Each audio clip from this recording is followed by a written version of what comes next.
Hi, kids. I'm glad you're back this week. I really, really, really miss all of you. And I'm just so glad you're here. Remember that we're talking about compassion, and compassion means that we care for people and we're kind to them and we want to help them. I have a story today about some grown ups that had compassion for each other. One time there was a man, and his name was Elimelech. That's kind of a funny name, but I really like saying Elimelech.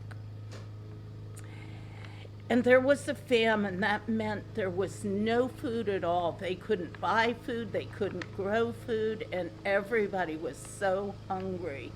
He was worried about his wife, Naomi, and his two little boys. Their names were Kilian and Malon. So he took his family and he moved away from Bethlehem to a country called Moab. And they settled there and they stayed there for a lot of years, and the boys grew up and they got married. And then sadly, Elimelech and Kilian and Malon died. And they left Naomi and her two daughter-in-laws, Obed and Ruth, all alone.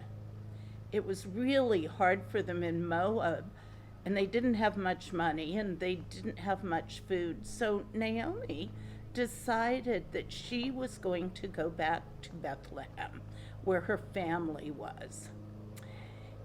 And her daughters-in-law said, "Well, we're going with you because we love you."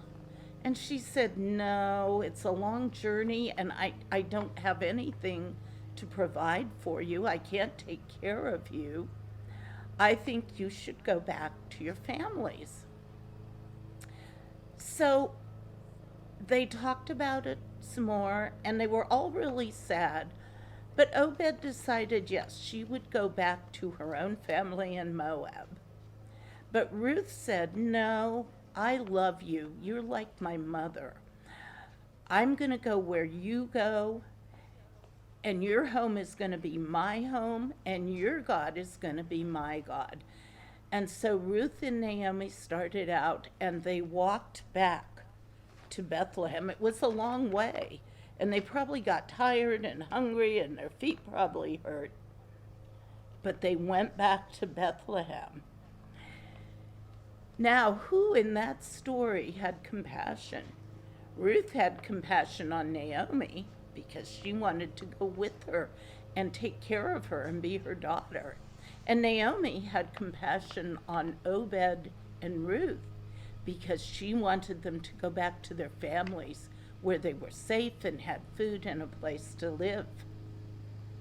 Compassion can be kind of like a circle, and we can have it for each other and share that. That's what it means when you say you're there for somebody. It means that you have compassion for them. So this week, look for ways you can show compassion for the people around you.